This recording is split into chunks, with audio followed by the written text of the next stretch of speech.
እና ማዕረግህ የነበርክበት ክፍለ ጦር ብርጌድ ምድብ ስራን ብታስተዋውቅ። እሺ ስሜ ሻለቃ ተስፋዬ አያሌው ይባላል። 31ኛ ክፍለ ጦር ብርጌድ 4 ሻለቃ 3 አስተዳደር።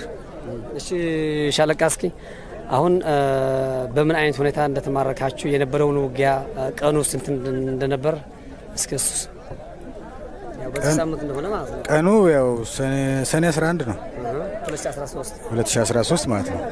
እና ያው ከ8 ሰዓት ወይ 7 ሰዓት አካባቢ እንደዛ ይመስለኛል። ያው አጋጣሚ እኔ ከሌላ ቦታ ነው የመጣሁት፣ እዚህ አልነበርኩ እና ከዚህ በፊት የነበረው ውጊያ አላውቅም። ከዛ ያው ውጊያ ገባን፣ ተቆረጥን። ከዛ በኋላ ያው ራሳችንን መከላከል የምንችልበት ቦታ ድረስ ወጣንና ለዛ እጅ ሰጠን። ድምጽን ከፍ ያረግ። አሁን የውጊያው ዓላማ ምን ብለው ያስባሉ ሻለቃ? አሁን እርስዎ ትልቅ የኢትዮጵያ መከላከያ ሰራዊት አመራር ነበሩ።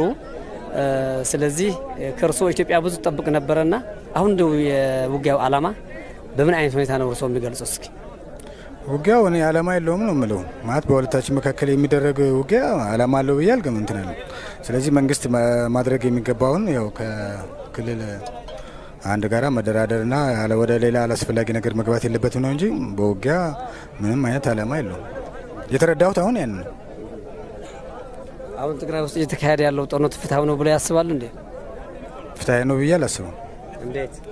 ትክክልም አይደለም። ማለት በቃ በውጊያ የሚፈታ ነገር አይደለም።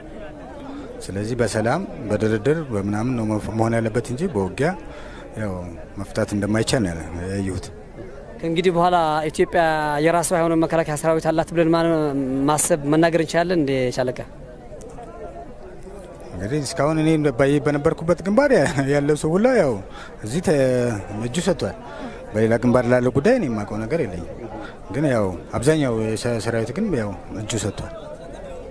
አሁን እርስዎ ማለት ብዙ ከዚህ በደርግ በፊትም የነበሩ ብዙ ምርኮኞች ነበሩና ተማርከው ወደ አገራቸው ይሸኛሉ።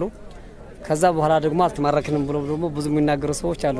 የእርስዎ አስተያየት ከዚህ በኋላ ምንድነው? እርስዎ ከዚህ በኋላ ምንድነው የሚሆነው? ተመልሰው ወደ ሰራዊት ይገባሉ ወይስ ወደ አገር ቤት ነው የሚሄዱት? እዛ ጋር ያለው አስተሳሰብ። እኔ ካሁን በኋላ ወደ አገሬ ነው መኖር የምፈልገው። ወደ ሰራዊት መቀላቀል አልፈልግም። ለምን ነው የማይፈልጉት? በቃ አልፈልግም። ምክንያቱም ዓላማ የሌለውም ነገር ነው።